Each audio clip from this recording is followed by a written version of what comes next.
Bonjour à tous et bienvenue dans cette vidéo d'une élève assidue et j'espère un jour accomplie. Je m'appelle Marianique, j'ai 51 ans et je suis médecin pédiatre. Ce n'est que l'année dernière que la photo est venue se rajouter à mes nombreuses passions, le piano, le théâtre, la cuisine, mais surtout les voyages et le trekking. Et comme beaucoup de monde, j'avais un petit appareil compact. Et l'année dernière, j'ai eu l'occasion d'être avec un ami qui venait d'acheter son réflexe.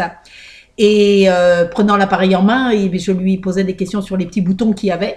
Et il m'a fait part du fait qu'il avait renoncé à la lecture de son manuel. Donc comme moi, ça me faisait pas peur, je lui ai proposé d'essayer de plonger dedans. Et j'ai rapidement vu qu'il me manquait des notions de base de la photo. Donc j'ai d'abord été acheter un petit livre et puis ensuite explorer Internet. Et c'est comme ça que j'ai découvert le blog Apprendre la photo. Malheureusement, l'été s'est achevé et je suis rentrée chez moi, j'avais pas utilisé l'appareil, j'avais juste servi de traductrice de la notice. Donc un peu frustrée, j'ai été rapidement en acquérir un pour moi. Et comme j'avais quand même eu quelques notions théoriques, eh ben j'ai décidé de ne jamais le mettre en automatique. Et c'est ce que j'ai fait.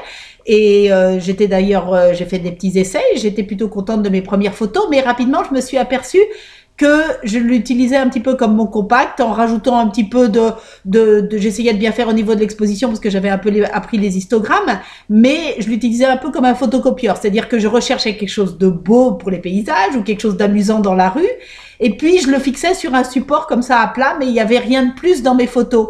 Alors que je voyais bien que quand je regardais une belle photo sur un site ou dans un livre, eh ben, je ressentais quelque chose, une émotion, il y avait quelque chose. Donc c'est dans cet état d'esprit-là que je me suis inscrite en décembre à la formation.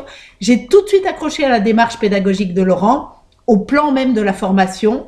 D'abord, comprendre comment se forme l'image dans l'appareil. Ensuite, apprendre à manier les outils pour fabriquer l'image. Puis apprendre à concevoir l'image.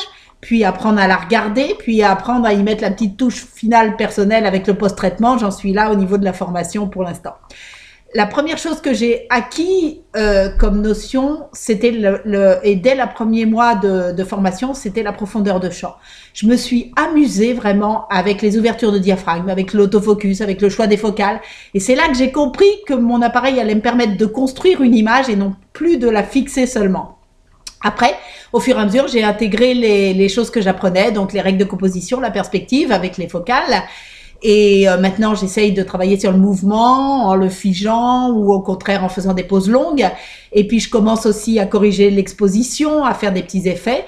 Mais bon, mes essais sont pas toujours concluants et je reprends souvent les vidéos des premiers modules pour reprendre les petits exercices, pour réassimiler tout ça.